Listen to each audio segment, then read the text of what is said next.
Exclusive, F1 racer Daniel Ricciardo's performance coach Michael Italiano gives Express Sport his verdict on the Aussie racer's high-profile switch from Renault to midfield rivals McLaren ahead of the 2021 season.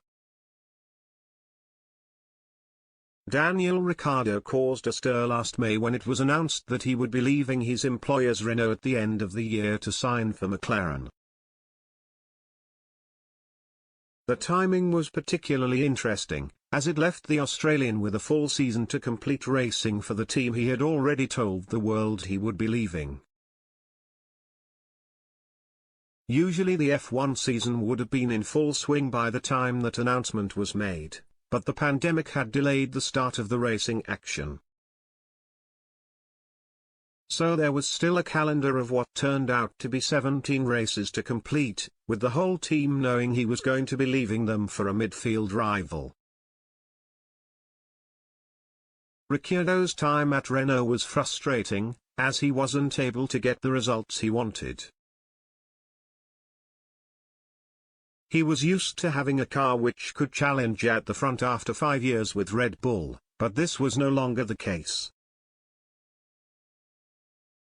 Having won 7 races with his previous employers, he wasn't able to stand on the top step during any point of his 2-year spell with the French constructor.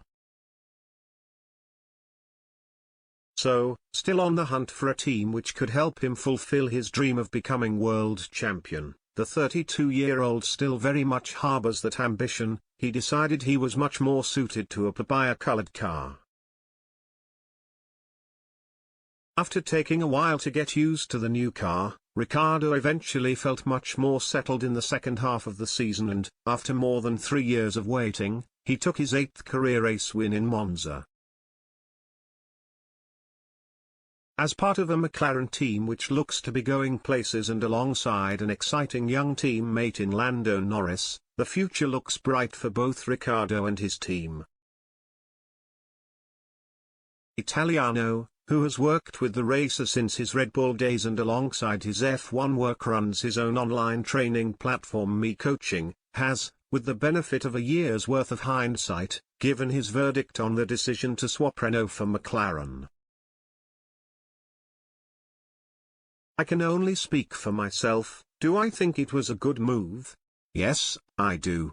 No offense to Renault of course, but I really see the belief that this team has, he told Express Sport. Daniel made the decision, I wasn't involved. I'm obviously just here to prepare him, and so far my dealings with McLaren have been nothing but positive. It's easy for me to say I think he's made the right call. Getting that win also was a great way to say, cool, this is why I joined, because I wanted a car that has the potential to win. The victory in Monza was a huge relief to Ricciardo and his team, who had waited so long to experience that feeling again. Italiano said it helped remind everyone of what their hard work can achieve, and why they all work tirelessly to achieve success in what can be a ruthless sport. It also helped to reinforce Ricciardo's belief that, even after more than a decade now spent in F1, he can go on to challenge for and win the driver's title. A world title one day is 100% the goal. It's always been the goal from day one, Italiano added. I have full belief that he's good enough for a world championship, and he's got full belief that he's the best. If the car is good enough, he'll make it happen.